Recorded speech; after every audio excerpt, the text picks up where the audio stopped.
Quelque chose s'est cassé chez Ferrari. Il y a eu une division interne. Nous parlons du personnel qui travaille sur la piste et de celui qui travaille à Maranello. En fait, Vasseur a discuté avec certains ingénieurs chez Ferrari. Dans la vidéo d'aujourd'hui, nous allons voir de quoi il s'agit et, finalement, nous voyons Verstappen minimiser ses chances de remporter le titre cette année. Et à la fin de la vidéo, nous devons également parler de l'avenir de Fernando Alonso, car Aston Martin sait ce que l'Espagnol décidera. Avant de commencer, je vous recommande de laisser un like de soutien. Et maintenant, voyons tout en détail. La 2 à Singapour. Une piste que l'équipe avait entourée en rouge comme une occasion possible de revenir à la victoire. Ferrari a dû se contenter de seulement 12 points. Leclerc 6e, Hamilton 8e, pénalisé de 5 secondes par les commissaires. Et dire que les simulations internes avaient donné des signes encourageants.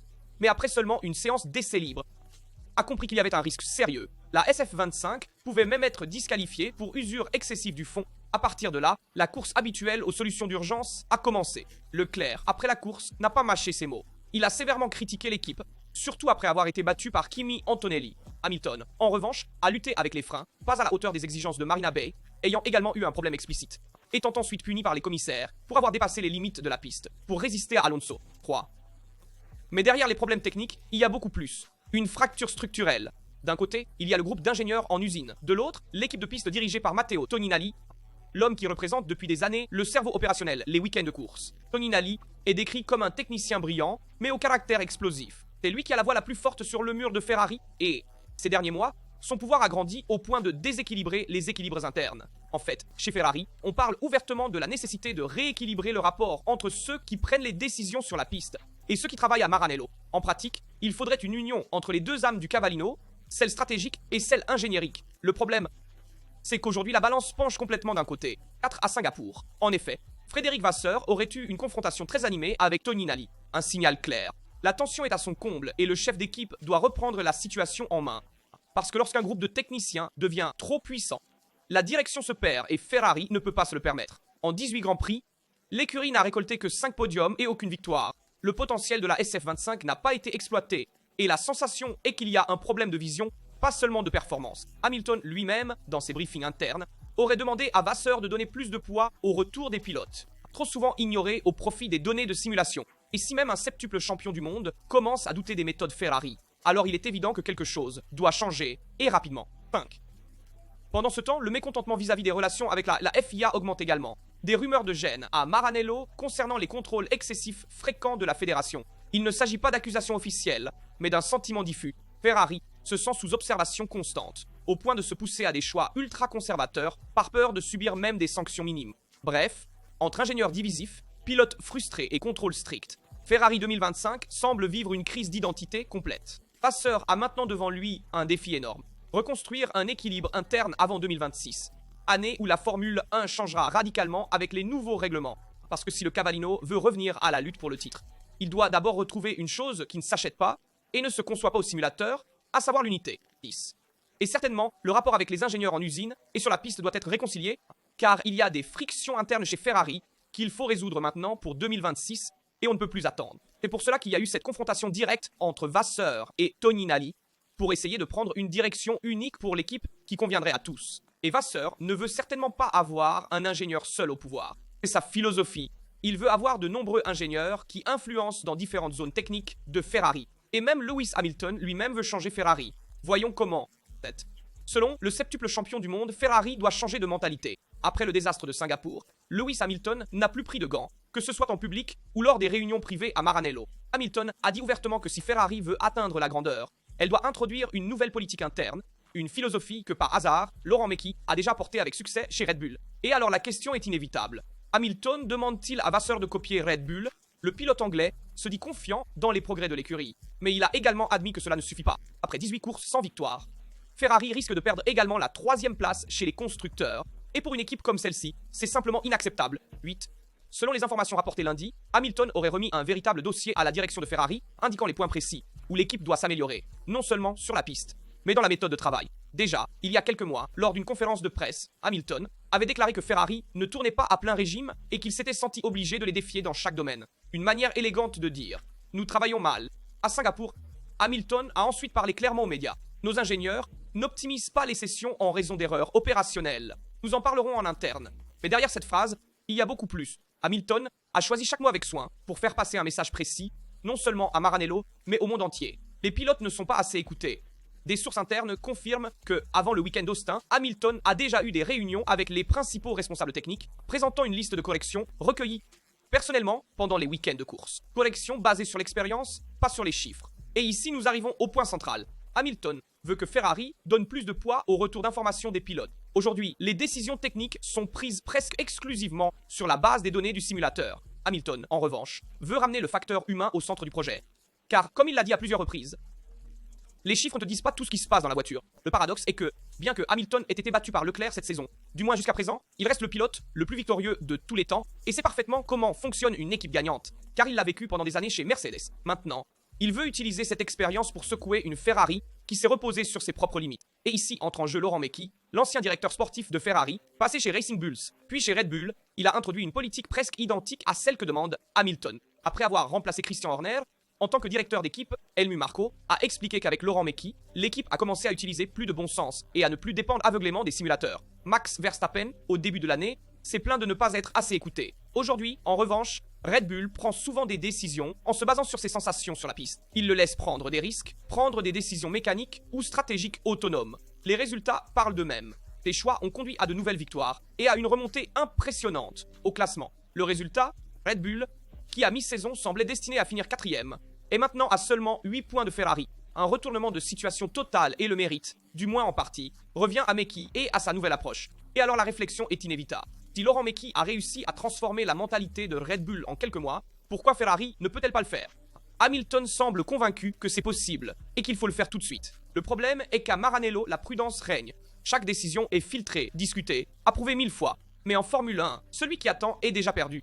Et 2026 approche avec une révolution technique qui récompensera seulement ceux qui auront le courage de vraiment changer. Hamilton sait que son arrivée chez Ferrari devait être le signal d'une nouvelle ère, pas seulement un coup médiatique. Mais pour transformer le cheval cabré en une équipe gagnante, il faut une philosophie différente. Moins de bureaucratie, moins de peur de se tromper et plus de confiance dans les pilotes. Laurent Mekies l'a démontré chez Red Bull, Hamilton le demande à Maranello. La question est, Vasseur aura-t-il le courage de l'écouter? Car à ce stade, la différence entre échouer et revenir à la victoire pourrait dépendre uniquement de cela. Et Hamilton se retrouve en ce moment comme Sébastien Vettel à l'époque de Ferrari, avec la politique interne qui détruit Maranello, qui se résout maintenant.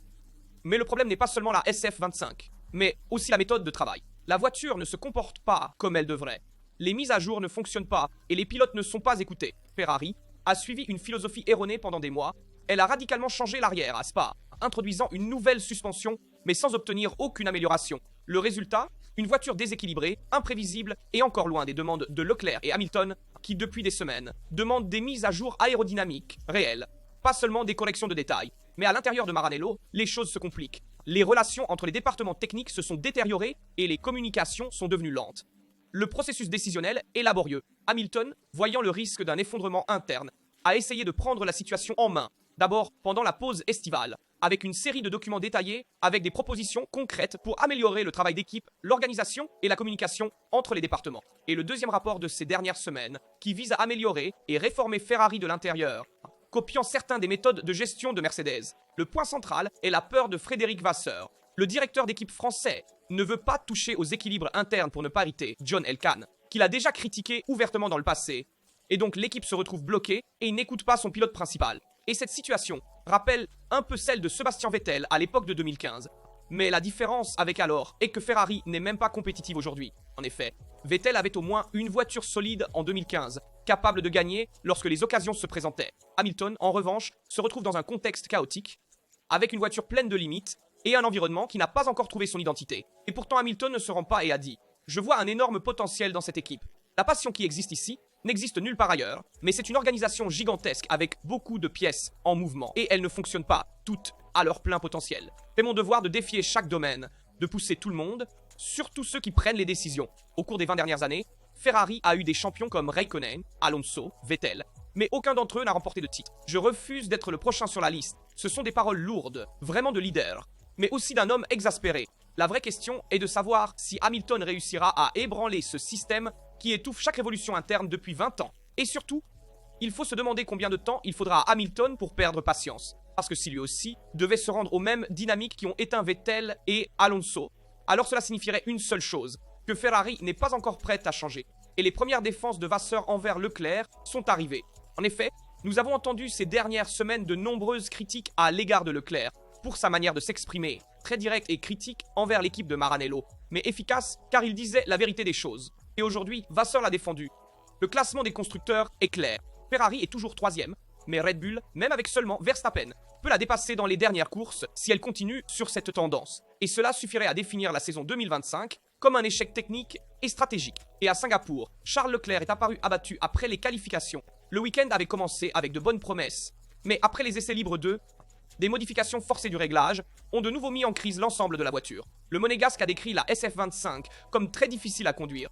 Des mots forts, surtout de la part d'un pilote qui, il y a encore quelques mois, croyait encore que le projet pouvait être compétitif. Entre-temps, Hamilton semble s'être rapproché de Leclerc en termes de performance. Au cours des derniers week-ends, il a réussi à réduire l'écart et à Austin, ce sera un test important pour savoir lequel des deux trouve le meilleur équilibre avec cette monoplace compliquée. Mais au-delà des temps autour, le véritable problème de Ferrari est la relation entre les pilotes, les techniciens et le directeur de l'équipe. Et sur ce point, Frédéric Vasseur est intervenu publiquement, essayant de ramener le calme et l'unité dans un environnement qui, depuis des semaines, semble plus fragile que jamais. Pour cela, Vasseur s'est exprimé sur sa relation avec Leclerc. Charles a une compréhension parfaite de l'équipe. Parfois, nous n'avons même pas besoin de parler. Nous savons déjà ce que nous pensons.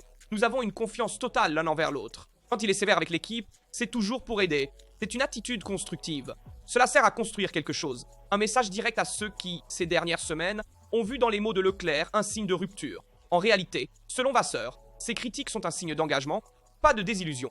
Et Vasseur s'est également prononcé sur Hamilton. Lewis est arrivé avec une énorme motivation. Au début, tout était fantastique. Puis est venu le moment où il fallait se calmer et comprendre que Mercedes est meilleure dans certains aspects, tout comme Ferrari laisse dans d'autres. Cependant, Vasseur rassure que la relation aujourd'hui est plus solide que jamais. Depuis Barcelone, il est complètement revenu sur le devant de la scène. Il améliore son intégration avec l'équipe et l'équipe améliore son intégration avec lui. Maintenant, nous devons essayer de nous intégrer du mieux possible. Je sais que je peux lui faire confiance. Et il sait qu'il peut me faire confiance. Il sait que je vais me consacrer totalement aux performances de l'équipe. Ainsi, Vasseur cherche à apporter de la calme au sein de l'équipe, essayant de gérer plusieurs ingénieurs qui ont pris trop de pouvoir au sein de Ferrari et répondant aux demandes des pilotes. Tant d'Hamilton que de Leclerc. Mais attention, les contrats des deux pilotes Ferrari ont une échéance. En effet, tant Charles Leclerc que Lewis Hamilton pourraient quitter Ferrari en 2026 si l'équipe n'est finalement pas capable de leur fournir une voiture gagnante. Et la décision est déjà à l'agenda. En effet, la pression que vit Vasseur repose sur l'espoir qu'en 2026, il y ait la révolution réglementaire et que Ferrari revienne forte à l'avant. Mais si cette occasion était également manquée, les conséquences pourraient être dévastatrices, car aussi bien Leclerc qu'Hamilton, selon des sources internes, décideront de leur avenir d'ici le Grand Prix de Monaco 2026. En effet, une échéance précise, le destin de Leclerc et Hamilton dépendra de la compétitivité de la voiture lors des 7 ou 8 premiers Grands Prix. Si d'ici cette date, Ferrari se montre compétitive pour lutter pour le titre, alors ils resteront. Sinon, tout peut arriver. Et ce tout peut signifier deux choses. Pour Hamilton, une possible retraite ou une dernière année symbolique ailleurs s'il ne renouvelle pas son contrat qui expire justement fin 2026. Pour Leclerc, en revanche, un départ spectaculaire de Maranello après 7 saisons, fatigué d'attendre un projet qui ne deviendra jamais gagnant. Son entourage, selon les dernières rumeurs, parle déjà avec Mercedes, Red Bull et Aston Martin, signe que le plan B est prêt au cas où la SF26 ne convaincrait pas. Pour Ferrari, ce serait un désastre. Perdre Leclerc signifierait dire adieu au pilote symbole de leur académie, l'homme élevé à Maranello pour devenir l'avenir de l'équipe. Et perdre Hamilton, signé avec un contrat record pour mener la renaissance, serait un énorme coup à l'image. Et pourtant, les scénarios alternatifs commencent à prendre forme. Oscar Piastri, actuellement premier pilote chez McLaren, serait l'un des noms favoris pour un éventuel échange avec Leclerc. En effet, Leclerc envisage également McLaren, seulement dans le cas où l'Australien irait chez Ferrari.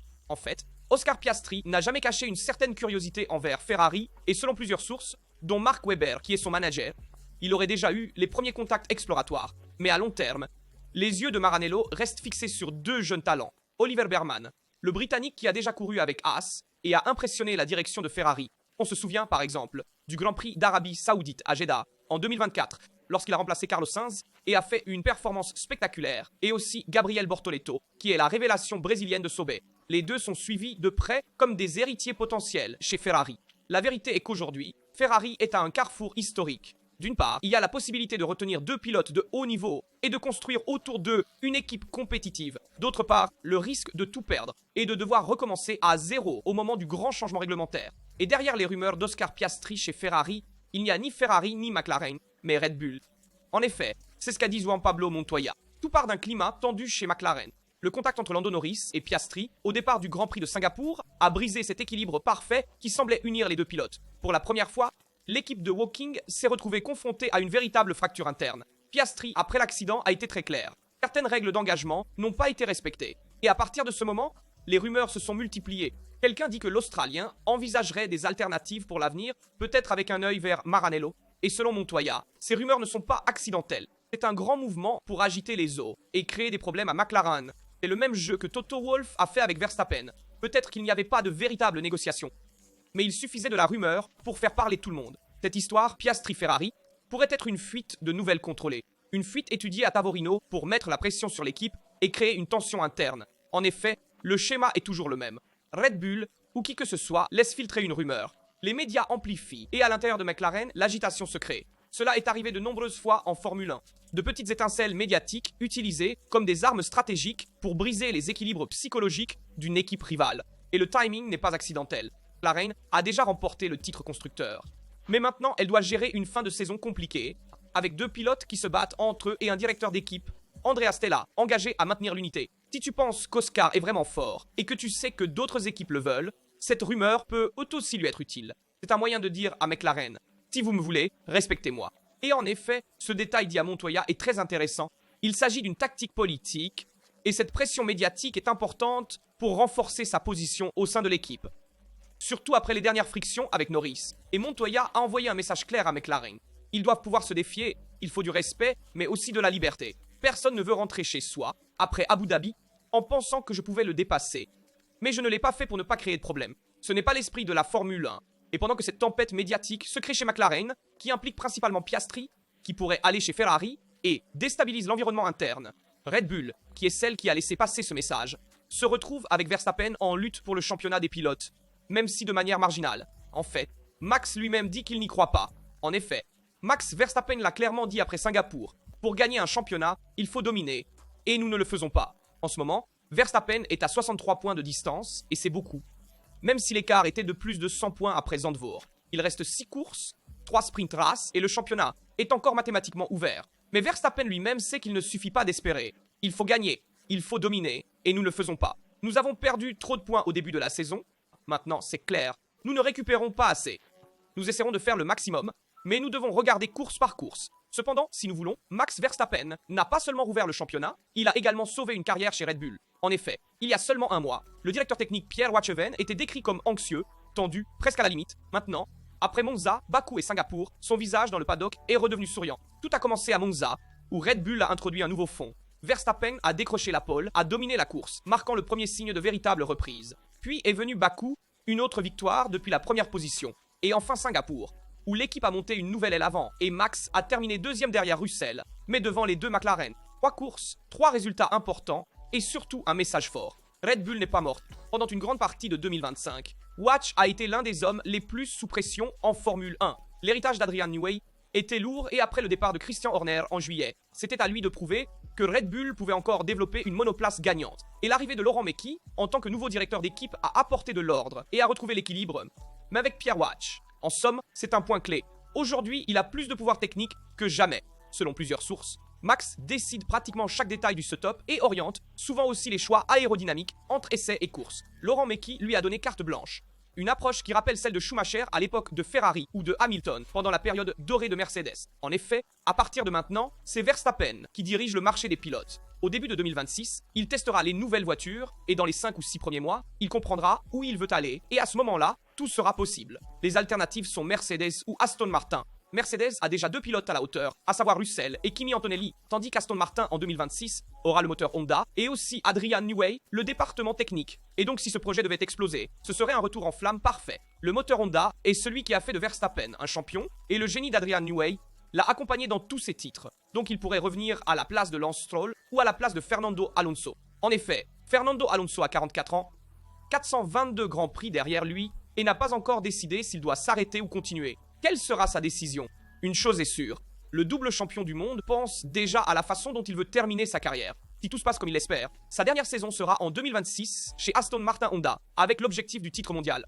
Alonso est en Formule 1 depuis 2001, il a traversé 3 générations de pilotes, a vu la Formule 1 passer des moteurs V, D10 aux unités de puissance hybrides et à 44 ans, il est encore l'un des meilleurs sur la piste. Après Minardi, Renault, Ferrari, McLaren et le retour avec Alpine. Aujourd'hui, il est le pilier du projet Aston Martin, mais il sait aussi que le temps presse. En effet, il a dit « Si la voiture est compétitive, je veux partir en me battant pour gagner ». Powell, ancien directeur des moteurs Mercedes, et maintenant travaillant chez Aston Martin en tant que directeur d'équipe, est convaincu que c'est le tournant dont l'équipe avait besoin. Nous poussons très fort pour être prêts pour 2026 et 2027. L'objectif est d'arriver avec une voiture enfin gagnante. Powell a dit que son âge n'est pas un problème. Au contraire, cela semble être un avantage. Il est un exemple pour tous. Chaque fois qu'il monte dans la voiture, il semble plus jeune. Et les chiffres le prouvent, car en 2023, il a obtenu 8 podiums, tous avec Aston Martin, qui n'a jamais remporté un grand prix dans son histoire. Mais Andy Cowell a tout résumé en une phrase et son verdict a été « Fernando pense seulement à 2026, pas à la retraite. Mais il est inévitable de se le demander si en 2026, Aston Martin devait être compétitive pour se battre pour les victoires ou même pour le titre mondial, alors Alonso pourrait respecter son choix et quitter l'équipe au moment où elle est gagnante. Parce que c'est ce qu'il a lui-même dit, et il pourrait laisser son héritage à Max Verstappen pour 2027. Faites-moi savoir dans les commentaires ce que vous pensez de tous les sujets que nous avons abordés dans la vidéo, de la situation interne à Maranello et de l'environnement à gérer avec divers ingénieurs qui veulent prendre plus de pouvoir, aux déclarations de Frédéric Vasseur sur Lewis Hamilton et Leclerc, à la possibilité de penser à changer d'équipe à la fin de 2026 et de prendre la décision après le GPP de Monaco de l'année prochaine. Dites-moi ce que vous pensez d'Oscar Piastri chez Ferrari, de Verstappen, qui ne croit pas au championnat du monde, et de ce que sera Aston Martin l'année prochaine. Je suis curieux de lire et de répondre à tous vos commentaires. Comme toujours, je vous rappelle de laisser un like, de vous abonner et d'activer les notifications pour ne manquer aucune vidéo sur la chaîne. Ici Tasto, c'est tout pour aujourd'hui, à la prochaine vidéo.